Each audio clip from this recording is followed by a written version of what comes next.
¿Por qué no te hablas con tu familia? Todo comenzó el día que mi hermano mayor nos puso a los dos contra la pared de la cocina para medirnos y se dio cuenta de que yo ya le sacaba 5 centímetros de altura. Me agarró los hombros con tanta fuerza que me dejó moretones y me soltó. Tienes que dejar de crecer ya. No voy a permitir que mi hermano menor sea más alto que yo. Al principio pensé que bromeaba, pero su cara nunca cambió. Seguía completamente serio mientras me empujaba contra la pared. Llevo 23 años siendo el alto de la familia y no vas a venir tú a cambiar eso solo porque te estiraste raro a los 19. Sabes que no puedo controlar cuánto crezco, ¿verdad? Le contesté, todavía creyendo que era una broma pesada. Pues más te vale encontrar cómo, porque si sigues creciendo te voy a hacer la vida imposible hasta que desees no tener piernas. Me soltó. Justo en ese momento, mi mamá entró justo cuando él me dio un empujón tan fuerte que hasta dejó un hoyo en la pared de tabla roca. 2 semanas después, mi hermano organizó una reunión familiar y llegó con folletos sobre cirugías para bajarme la estatura, exigiendo que mis papás pagaran para que me acortaran las piernas. Había investigado doctores en Brasil que, según él, podían cortarme partes de los fémures y las tibias para quitarme 10 centímetros, y hasta llevó cronogramas de recuperación y testimonios de pacientes reales. Mi papá, literal,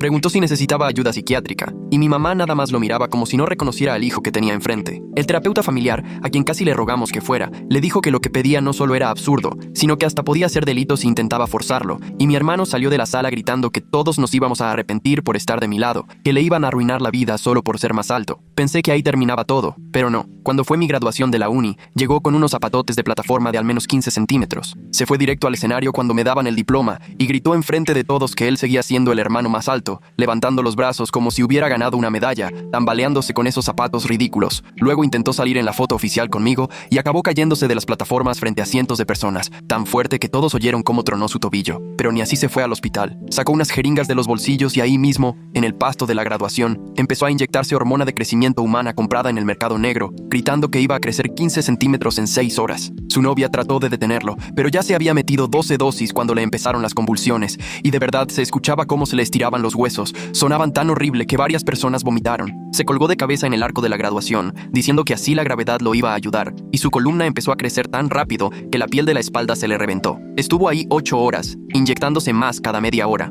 con la sangre escurriéndole de los desgarrones, y cuando los paramédicos trataron de bajarlo, él se subió más y se amarró pesas en los tobillos para estirarse más. Al final, su cuerpo no aguantó, sus órganos no podían seguirle el ritmo a los huesos y acabó en paro cardíaco, cayéndose 6 metros al concreto. Los huesos ya estaban tan deformados y crecidos disparejos que su esqueleto ni parecía humano. Los doctores dijeron que la sobredosis de hormonas hizo que los huesos crecieran para cualquier lado, le fusionaron mal las articulaciones y hasta le salió una joroba permanente que, irónicamente, lo dejó 8 centímetros más chaparro que antes. Para acabarla, necesita diálisis de por vida porque los riñones ya no le funcionan. Cuando fui a verlo a terapia intensiva, conectado a todas las máquinas, apenas lo reconocía por lo torcido que estaba. Esto me lo hiciste tú por crecer más y hacerme sentir que tenía que competir, me reclamó, mientras mi mamá le agarraba la mano toda deformada. Ahora voy a estar desfigurado siempre porque no pudiste quedarte más bajito que tu hermano mayor, como debería ser. Te metiste suficiente hormona de crecimiento como para matar a un caballo, le respondí. Pero mi mamá me calló y dijo que no era el momento. Si hubieras dejado de crecer cuando te lo pedí, no tendría que ir a diálisis 3 veces por semana toda mi vida, siguió diciendo. Y mi papá hasta le daba la razón como si tuviera lógica. Al final me quedé solo en mi depa, viendo cómo mi familia se volcaba en apoyarlo, todos compartiendo lo valiente que era por sobrevivir a esto. En redes la gente preguntaba qué clase de monstruo haría que su propio hermano se inyectara hormonas hasta quedar así, y el GoFundMe ya llevaba 6 cifras mientras me decían sociópata solo por ser alto. Mi familia subía actualizaciones diarias de sus operaciones para enderezarle los huesos, y en cada publicación repetían que todo fue culpa del hermano menor que le arruinó la identidad. 3 semanas después, el sheriff tocó a mi puerta con una orden de arresto. Mis propios papás habían firmado la denuncia. El sheriff me mostró los papeles y me dijo lo de siempre, que tenía derecho a guardar silencio y que si entendía. Ahí estaba yo, temblando, parado en boxers y una camiseta vieja de la universidad, preguntándole si mínimo me podía poner un pantalón antes de irnos. Él asintió y me esperó en la puerta mientras me ponía los jeans y agarraba mi cartera. Las esposas de metal hicieron clic y sentí el frío en las muñecas. Me llevó por el pasillo del edificio, mientras los vecinos espiaban por las puertas entreabiertas. Afuera, abrió la patrulla y me ayudó a entrar sin que me pegara la cabeza. El asiento estaba pegajoso y yo apenas podía acomodarme con las manos atrás. A través de la malla vi los papeles de la denuncia. Las palabras acoso y ciberacoso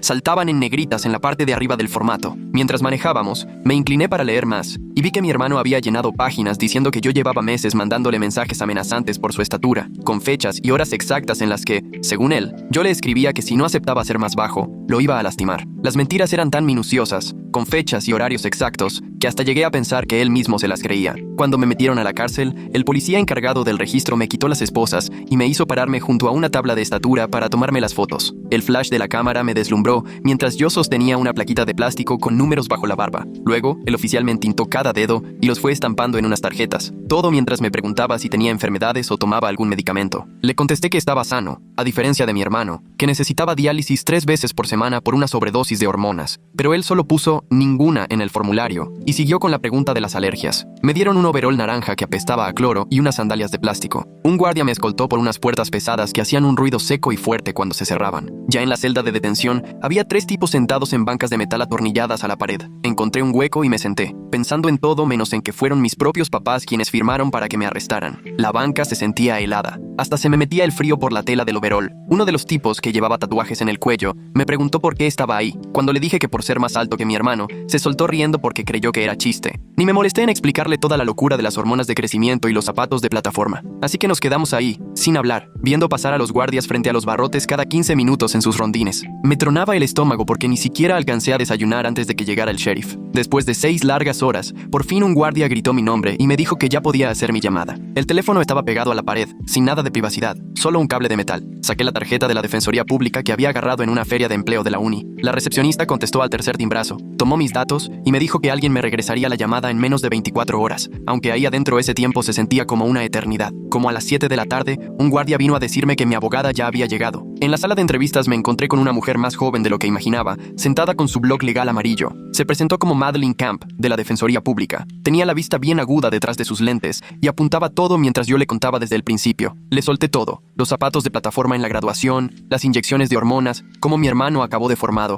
Madeline escribía sin inmutarse, lo cual me dio algo de tranquilidad. Cuando terminé, me dijo que ya había visto broncas familiares, pero que esta estaba fuerte. Me prometió que al día siguiente, en la audiencia de cargos, iba a sacar todo lo posible por mí y empezó a contarme cómo estaría la movida en la corte. Al día siguiente, los guardias nos subieron a varios en una camioneta con barrotes rumbo al tribunal. Nos dejaron esperando en una sala detrás del juzgado hasta que nos llamaron. Cuando dijeron mi nombre, me pasaron por una puerta lateral. Vi a mis papás sentados en la galería. Ni siquiera quisieron verme cuando busqué su mirada. Mi mamá tenía las manos apretadas en el regazo y mi papá no despegaba la vista del juez. El juez leyó los cargos y preguntó cómo me declaraba. Madeline contestó, no culpable, y pidió que la fianza fuera justa, argumentando que no tenía antecedentes y que tenía lazos con la comunidad. El fiscal quería que me pusieran $10,000 de fianza, pero el juez la dejó en 5,000 y ordenó que no tuviera contacto con mi familia. Madeline me susurró que eso era buena señal, porque por cargos de acoso normalmente ponen mucho más. El juez dijo que no podía buscar a mi hermano ni a mis papás, ni directa ni indirectamente. Terminando la audiencia, me regresaron a esperar el trámite de la fianza. Hablé al banco para mover $500 y poder pagar el 10% al fiador. Tardaron otras 3 horas en soltarme, hasta que finalmente salí con una bolsa donde traía mi ropa y mi cartera. Afuera pedí un Uber de regreso a mi depa porque mi coche seguía ahí. Apenas llegué, revisé el celular y ya tenía las redes inundadas de notificaciones. Resulta que alguien filtró mi foto de ficha y ya la habían compartido miles de veces. Me decían monstruo, que yo tuve la culpa de que mi hermano arruinara su cuerpo con hormonas. Los comentarios pedían que me metieran a la cárcel por lo que le hice. Facebook, Instagram y Twitter estaban llenos de mensajes de odio de gente que ni conocía y que solo había escuchado la versión de mi familia. Me la pasé una hora bloqueando y reportando amenazas hasta que de plano mejor cerré todo.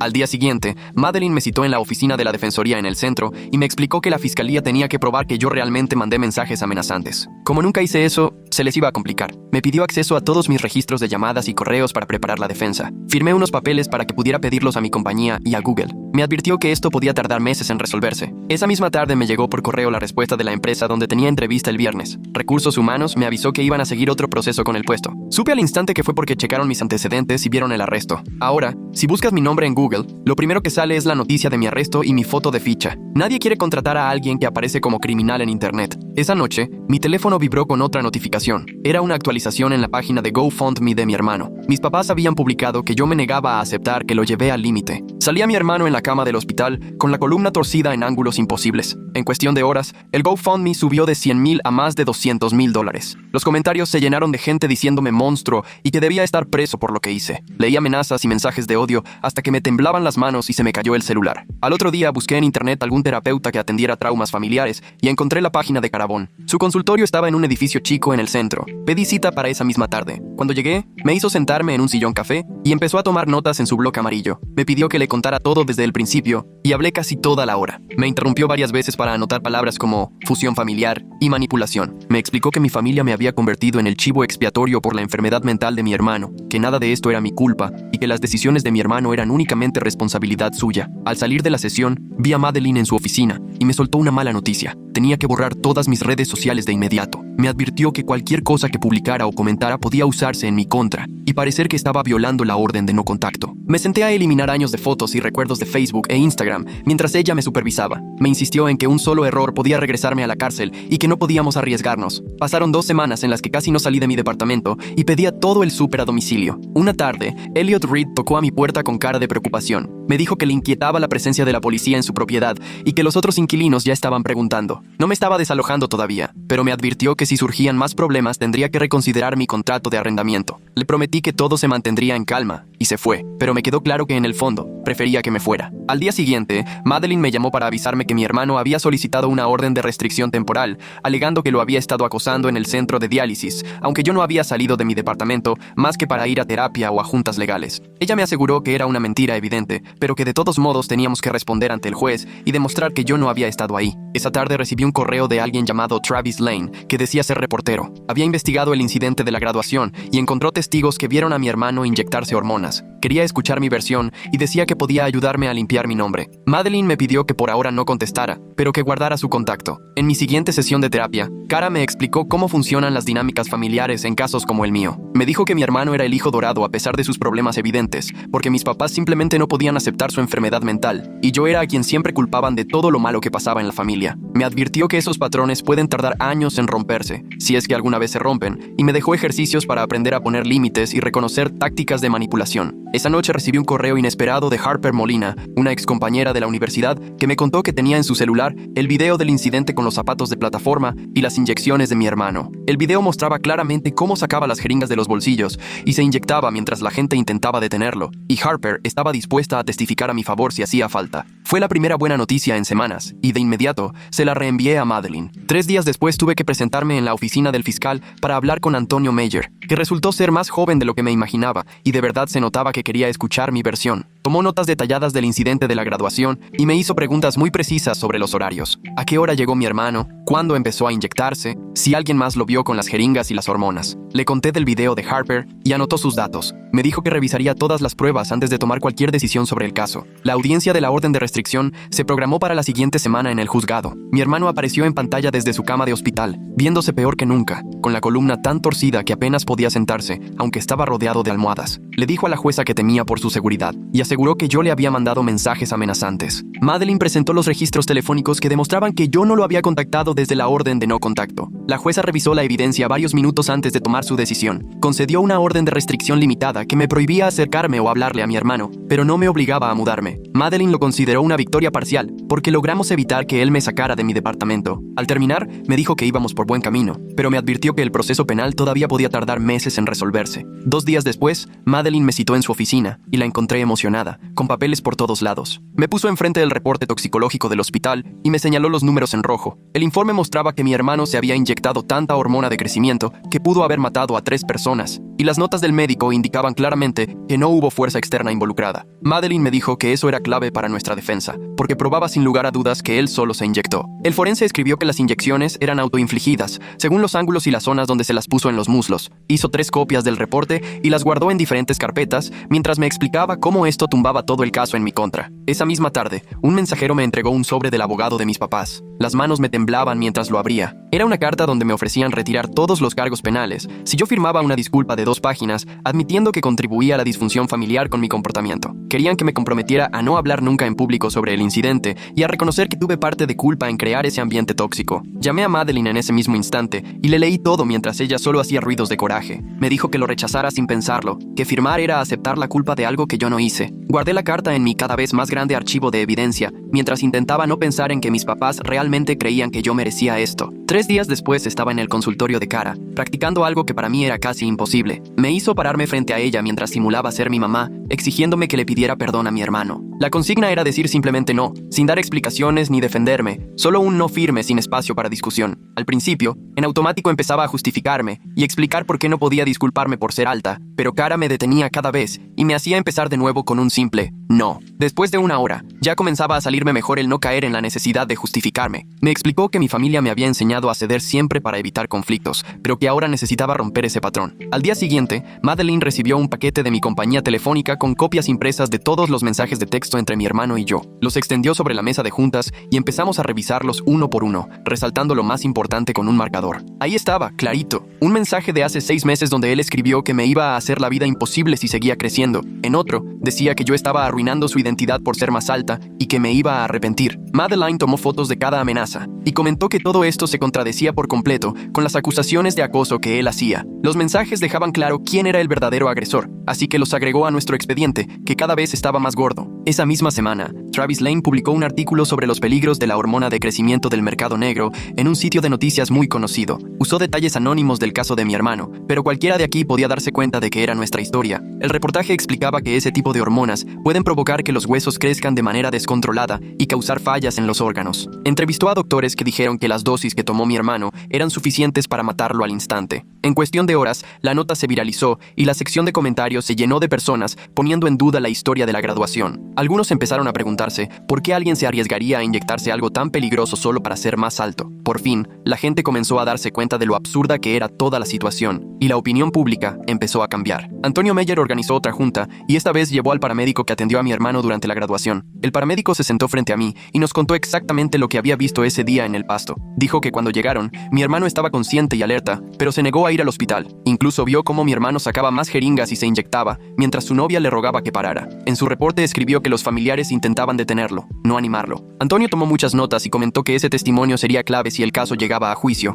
La declaración del paramédico echaba por tierra la versión de mi familia de que yo, de alguna forma, obligué a mi hermano a hacerse daño. Ese viernes recibí un correo que me dejó helada. Lo leí 3 veces para asegurarme de haber entendido bien. El cliente freelance con el que había trabajado 2 años me decía que ya no podía seguir con nuestro contrato. Según él, no podían arriesgar la reputación de su marca al estar ligados a alguien involucrado en un caso penal tan público. Yo dependía de ese ingreso para pagar mis abogados y la renta de los próximos meses. Mi cuenta de ahorros ya estaba casi en ceros por el anticipo de Madeline y los gastos de terapia. No podía arriesgarme a buscar otro trabajo porque cualquier revisión de antecedentes iba a arrojar mi arresto. Sentía que el mundo se me venía encima mientras calculaba cuántos meses aguantaría sin dinero. Mientras tanto, Madeline estaba ocupada consiguiendo citatorios y al fin obtuvo los registros de aquella reunión familiar de hace 2 años. Las notas de la terapeuta eran aún más fuertes de lo que imaginábamos. Calificó las exigencias de mi hermano como inapropiadas y posiblemente ilegales. Dejó escrito que obligar a alguien a operarse para reducir su estatura podía tomarse como agresión o coerción. Además, recomendó atención psiquiátrica inmediata por la obsesión de mi hermano con la estatura. Esas notas demostraban que su problema venía de mucho antes de la graduación y que no tenía nada que ver conmigo. Madeline agregó el informe de la terapeuta a nuestro cada vez más abultado archivo de pruebas que mostraba cómo era la situación realmente. En mi siguiente sesión de terapia, Cara me habló de un concepto que sentí como si me tragara vidrios rotos. Lo llamó aceptación radical y me explicó que significaba admitir que quizá mi familia nunca iba a reconocer la verdad. Puede que nunca se disculpen ni acepten que estuvieron mal conmigo. Tenía que aceptar esa realidad, sin esperar que cambiaran ni aferrarme a la esperanza de que algún día vean mi versión. Me dijo que quedarme atrapada en esa ilusión solo me iba a dejar estancada para siempre. Los ejercicios que me puso eran escribir cartas para mi familia que nunca iba a mandar. Tenía que practicar soltar la necesidad de que me entendieran o validaran. Era lo más difícil que me había pedido porque, aunque fuera absurdo, todavía quería recuperar a mi familia. Una semana después, mi prima me reenvió un correo que sentí como otra puñalada. Mis papás habían mandado una carta a toda la familia diciendo que yo era inestable y peligrosa. Escribieron que, por manipulación psicológica, había llevado a mi hermano a lastimarse y que no se podía confiar en mí. Pedían a los parientes que dejaran de hablarme para protegerse y apoyar la recuperación de mi hermano. Leer esas mentiras enviadas a tías y tíos de toda la vida dolió más que los cargos penales. Mis papás estaban destruyendo, uno por uno, los lazos que me quedaban, mientras se hacían pasar por víctimas.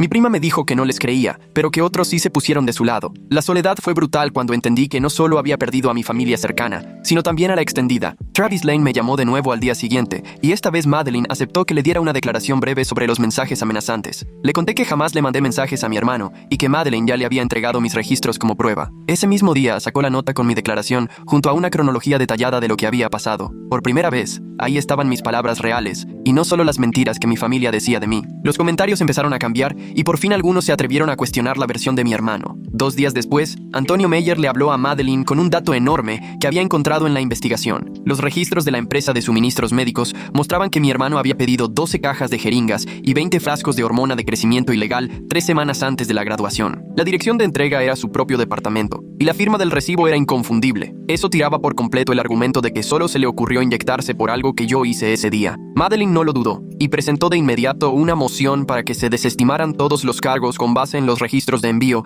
y todas las demás pruebas que habíamos reunido. Ella estaba bastante positiva con nuestras probabilidades, pero sí me advirtió que casi nunca los jueces tiran casos de violencia familiar, aunque no haya mucha evidencia. Me explicó que, seguramente, el tribunal iba a querer tener una audiencia completa por pura precaución, no fuera a hacer que después resultara algo grave. De repente, sentí que mi celular vibró. Era un mensaje de mi ex roomie de la uni, diciéndome que mi mamá lo había contactado para que hablara conmigo. Ella quería que todo se resolviera en familia y que no metiéramos a los abogados, porque según eso, solo iban a enredar más las cosas. Le enseñé el mensaje a Madeleine y me soltó. Ni se te ocurra contestar o dejar que te busquen por otras personas. Sentí horrible tener que cortar ese último hilo que me unía a mi yo de antes, pero igual borré el mensaje. Cara dedicó la siguiente sesión a ayudarme a armar un plan de seguridad para saber qué hacer si mi familia me encontraba en algún lugar público. Ensayamos frases para poder salirme de la situación sin que todo se pusiera peor, por si se me acercaban en el súper o donde fuera. Me hizo guardar el número de la policía en el teléfono y me recordó que podía marcar al 911 si sentía que estaba en peligro. Hasta practicamos cómo alejarme mientras ellos me hablaban, aunque me sentía rarísima haciendo eso. Pero Cara insistió en que era más importante cuidarme que ser cortés. Antonio Meyer, por su lado, encontró otra cosa en su investigación que de plano lo puso de malas cuando se la contó a Madeleine. Mis papás habían jurado que ciertos eventos pasaron en fechas específicas, pero los registros del hospital mostraban que mi hermano ya estaba internado por la sobredosis de hormonas en ese momento. O sea, se inventaron cosas que simplemente no pudieron haber ocurrido porque mi hermano estaba en terapia intensiva e inconsciente. A Antonio le fastidiaba que estuvieran haciendo perder tiempo al tribunal con mentiras que se podían tumbar solo revisando los hechos. Travis Lane entrevistó a un profesor de ética médica de la Universidad Estatal para hablar sobre la cirugía de reducción de estatura que mi hermano pedía. El experto dijo clarito que obligar a alguien a cortarse las piernas es una violación terrible de la autonomía y los derechos humanos. Gracias a ese artículo, la conversación ya no era solo un chisme familiar, sino empezó a verse como un intento real de abuso médico y presión. Cada vez más gente se dio cuenta de que lo que mi hermano exigía no tenía ni pies ni cabeza, que esto no era un simple pleito entre hermanos. Al final, la jueza puso la audiencia preliminar para dentro de 3 semanas y rechazó la petición de Madeleine de desechar el caso de una vez. Según la orden, las acusaciones eran lo suficientemente fuertes como para analizar todo a fondo, aunque las pruebas estuvieran medio raras. Madeleine me explicó que eso era lo típico, que los jueces siempre prefieren curarse en salud en temas de violencia familiar, y empezó a prepararme para la audiencia y las preguntas que me podrían hacer.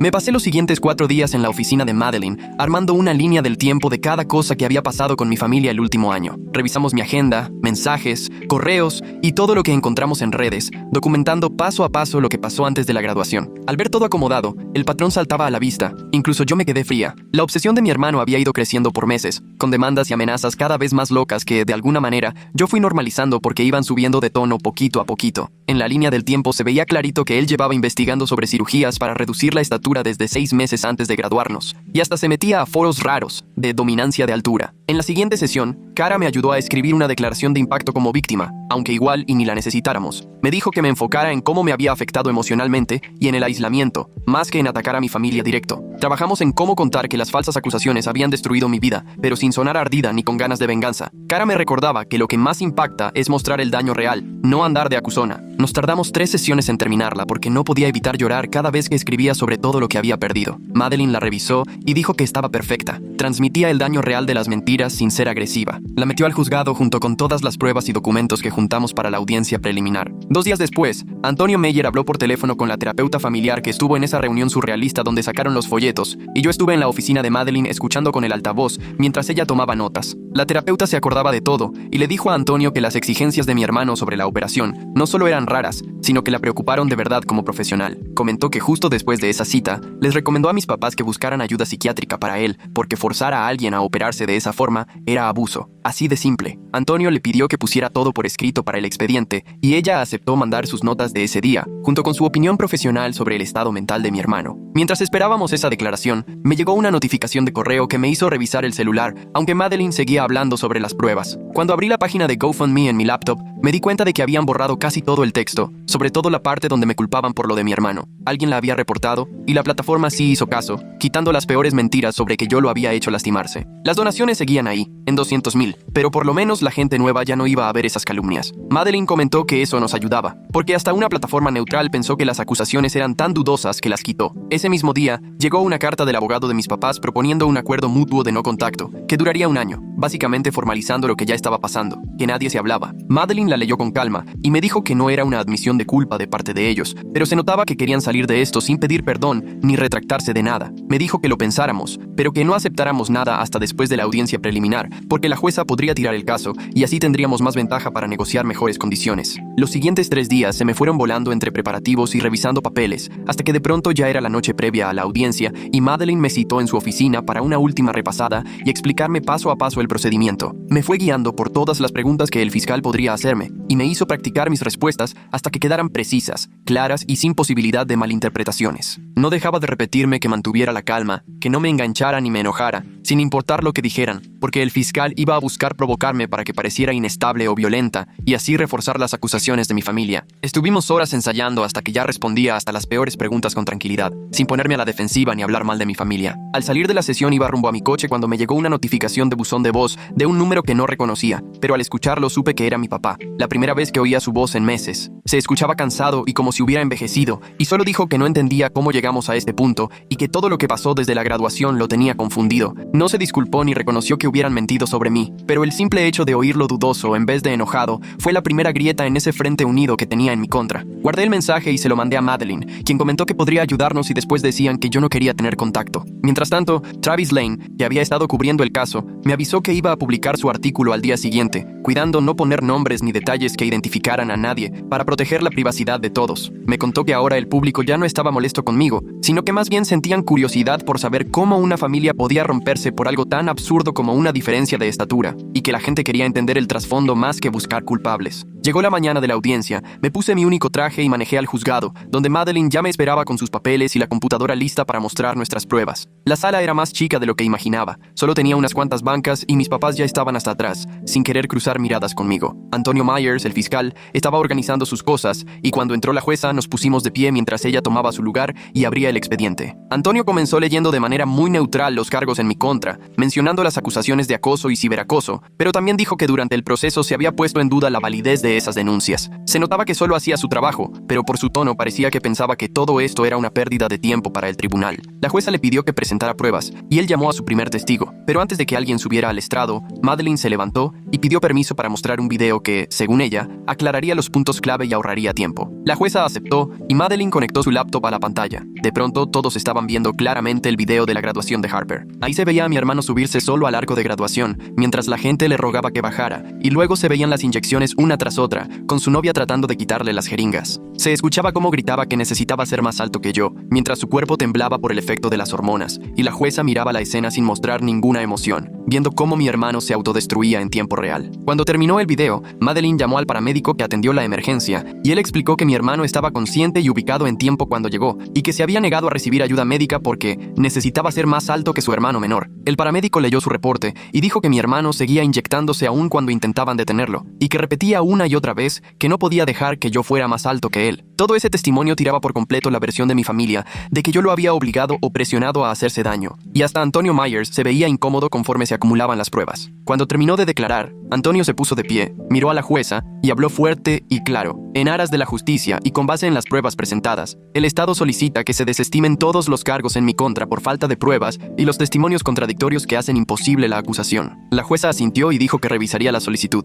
pero antes pidió un receso corto para analizar todo lo que acababa de ver y escuchar. Pasaron como 20 minutos antes de que regresara. Todos nos pusimos de pie mientras tomaba su lugar, revisó sus papeles y me miró directo. Luego volteó a ver a mis papás y, con voz firme, anunció: se desestiman los cargos en tu contra con prejuicio, lo que significaba que ya nunca podrían reabrir el caso, y el sistema de justicia penal no está para usarse como arma en pleitos familiares de este tipo. Mis papás se pararon y se fueron sin siquiera voltear a verme, mientras Madeline me apretó el hombro y me dijo: ya, se acabó. De verdad, ahora sí. Después la jueza firmó la orden de restricción mutua por 18 meses, lo que le daba tiempo a todos de calmarse o por lo menos de dejar de estarse dañando. Madeline me explicó que eso me protegía de nuevas acusaciones falsas y a la vez les daba a mis papás la opción de decir que el tribunal había ordenado el distanciamiento para salvar un poco la cara. Al día siguiente, la oficina de Antonio Myers sacó un comunicado breve informando que los cargos se habían desestimado por falta de pruebas, y nada más. Aún así, eso bastó para que el acoso en redes bajara un poco, aunque seguía habiendo quien le creía a mi familia. Ese jueves fui a ver a Cara y toda la sesión nos la pasamos trabajando esa sensación rara de alivio mezclado con tristeza, porque sí, gané legalmente, pero en el camino perdí a toda mi familia. Ella me ayudó a ver que era válido llorar por los papás y el hermano que me hubiera gustado tener, al mismo tiempo que me cuidaba de los que en realidad me tocaron, y que ambas cosas podían coexistir sin cancelarse. Pasaron 2 semanas hasta que llegó una carta del abogado de mis papás, donde supuestamente se disculpaban por haber metido a la policía en un asunto familiar, aunque ni aceptaron que mintieron ni reconocieron que yo no había hecho nada malo desde el principio. Madeline la leyó y me dijo que probablemente esa era la mayor responsabilidad que iba a asumir mi familia, y que tomara como una pequeña victoria el simple hecho de que mandaran algo. Después, una tarde Deacon Reed vino a tocar a mi puerta para contarme que, según sus contactos en el hospital, mi hermano había entrado a un programa residencial de 6 meses especializado en dismorfia corporal y autolesiones. Me dijo que el programa era muy bueno y que tal vez ahora sí mi hermano recibiría la ayuda que siempre necesitó, en vez de andar culpando a todos por sus problemas. Un mes después, me llamaron de una empresa donde había solicitado trabajo antes de que todo esto explotara, y me dijeron que, en vez de quedarse solo con el antecedente de arresto, se tomaron el tiempo de investigar lo que realmente había pasado, y que les impresionó la manera en que manejé una situación tan complicada. Me ofrecieron un puesto para empezar en 2 semanas, y también conseguí un nuevo depa al otro lado de la ciudad, donde ahora sí podía comenzar desde cero sin que Elliot Reed estuviera checando cada vez que llegaba a mi casa. 6 meses después, seguía en mi lugar nuevo, con un trabajo decente y yendo a ver a Cara cada 15 días para procesar todo lo que había pasado, construyendo una vida que ya no tenía nada que ver con el desastre de mi familia. La orden de restricción seguía vigente, mi hermano seguía en tratamiento según lo que me enteraba por Deacon, y aunque nunca iba a tener la familia que yo quería, encontré cierta paz al aceptar cómo son en realidad y decidir que primero voy yo. Bueno, por hoy es todo de mi parte. Gracias por estar aquí y aguantar mientras le daba vueltas a todo este relajo. Ha sido un viaje curioso, igual que el video. Ayuda más de lo que se imaginan.